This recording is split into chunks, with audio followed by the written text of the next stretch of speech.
They're ponies. And they talk. A whole planet with talking ponies. By Mr. Penguin. Episode 1. Daleks in Ponyville. Chapter 1. Who said that? The TARDIS swung violently from side to side. Sparks flew from various places, and things rolled this way and that in tune with the wildly rocking time and space machine. The Doctor was all over the controls, using his hands and feet as he tried to gain control of his ship. He had been blasted out of nowhere by a huge solar flare, the source of which he didn't have the time to discern. He repeatedly had to pat out budding fires in his hair, caused by the sparking and buzzing Gallifreyan machine. And knowing that for the most part he frantically flipped switches, pushed buttons, and flippity-toed the bingle-bongles, but to no avail. Sexy was just too riled up to calm down again. As a failsafe, the Doctor zeroed in on the nearest gravitational body and performed an emergency time shift towards it, hoping the TARDIS would latch on, and he could perform repairs. And it certainly latched, except when the TARDIS landed, the entire ship pitched to one angle, and the Doctor went flying into the doors, knocking them open and tumbling head over heel into a bed of weeds.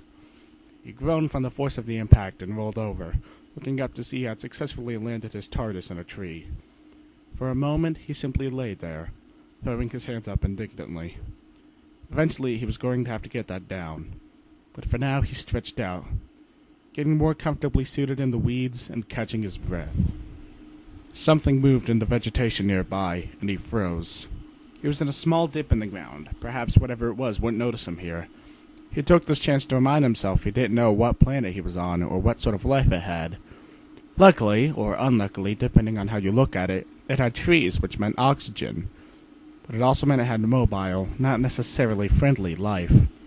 The noise neared closer. What seemed like a fairly large creature was stomping through the plants nearby, and the Doctor held his breath. A head poked out the grassy knoll which concealed him, and the Doctor started laughing, releasing all of his nervous energy. The potentially dangerous alien lifeform that had found him was just a pony. The Doctor laughed at his own fright and began sitting straight up, smiling at the alien pony. "Hello," he greeted the animal, waving at its confused face. Grabbing the nearby vegetation for leverage, he put himself on his own 2 feet and looked over the pony more closely. It was a great deal smaller than the ones he was used to on Earth, and its proportions were significantly skewed. Its head alone seemed to be a third of its bodily volume, and its eyes appeared to be the largest organs it had, not to mention its peculiar coloring.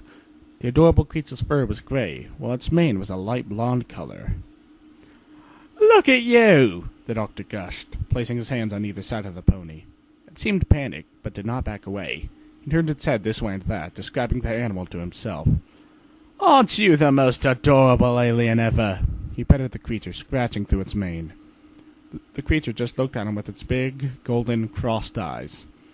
"Ah," the Doctor said when he noticed a visual impairment. "That's not good. Though you seem full grown, maybe you learn to deal with it." "Oh!" he said sullenly, looking around the pony to see a pair of wings on its back.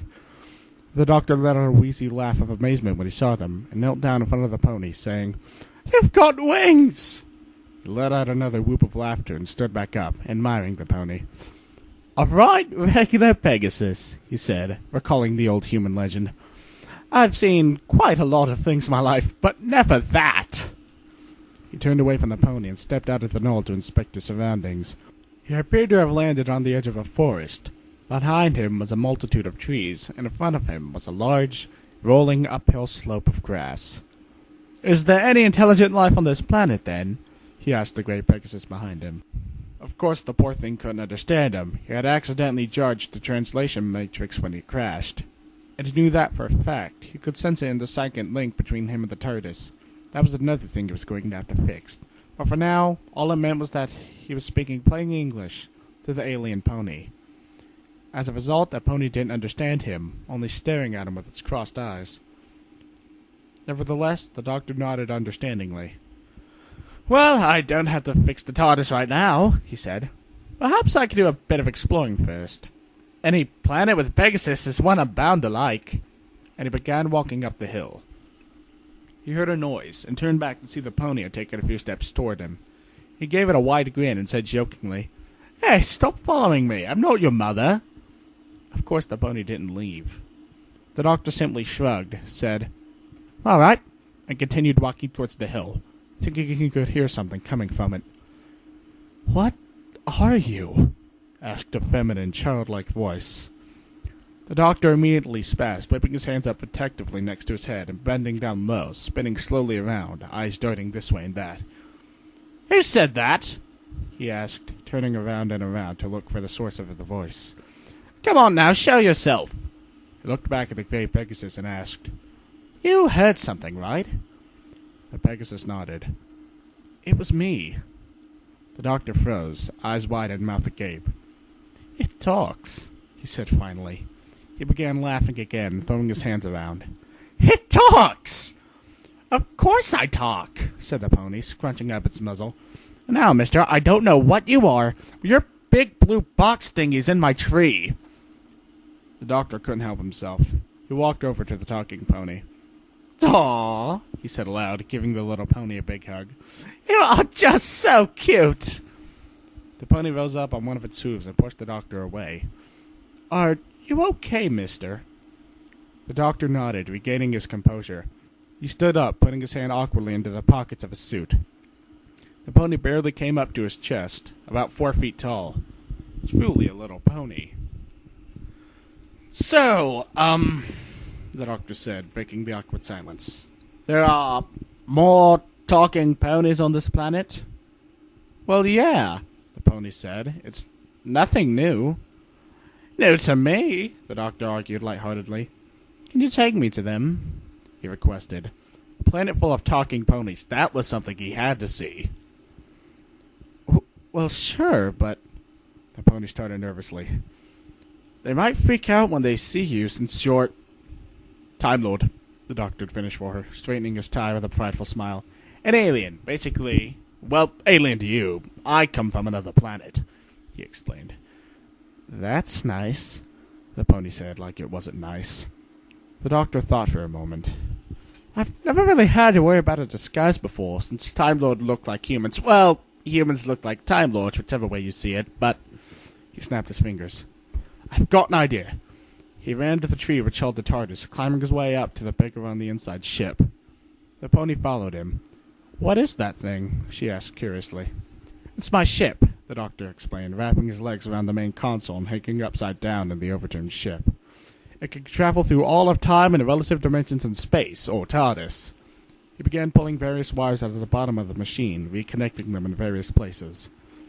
The pony nodded as if it understood, but the doctor doubted it did. "So, what are you doing?" "I'm trying," the doctor grunted, yanking a piece of technology out of its slot, "to isolate the chameleon circuit in this console here.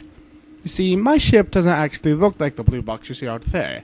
It only looks that way because the chameleon circuit makes it look that way." So, I had the idea that if the chameleon circuit could cloak the most advanced piece of Gallifreyan technology to exist, perhaps it can cloak, he grunted as he pulled out one more thick cable, a Gallifreyan. He pulled out a wire and held it carefully above his skin, wincing as he stuck it into his arm. Acting quickly, he reached up and flipped a switch. Sparks showered out of the makeshift cloaking device, and he felt his genetic makeup beginning to be altered. "Oh yeah," he said, remembering something particularly crucial. He reached down and, without warning, plucked the hair from the pony's mane, swallowing it. "I need pony DNA," he explained. She just stared at him. Another shower of sparks flew out, and the doctor was suddenly changed. He was much more bulky, and he lost his grip on what was holding him up, and he fell back down onto the bed of weeds again. But this time, when he stood up, he was the same height as the pony. He opened his mouth to say something, but began coughing and hacking, using rather bulky appendages to remove a hair from his mouth. He handed her back to the pony. "Here." Keep it," she said, shaking her head. The doctor nodded, inspecting his new form. It had worked. The chameleon circuit made him look like a pony. He had a light brown fur, 4 hooves, and a tiny picture of an hourglass on his rump. "Not bad," he remarked vainly, looking back up at the pony. "What do you think?" The pony rolled her eyes. The doctor nodded and said, "All right, I'll take that as a fine. Now, can you take me to those other ponies?" All right, she agreed carefully, walking towards the hill. The doctor loped after her gleefully, relishing the new feeling of having 4 legs instead of 2. This is just marvelous, he remarked as he'd followed her. The pony looked at him. I'm Ditzy, by the way. Ditzy do. Hello, Ditzy, the doctor greeted warmly. I'm the doctor. Doctor who?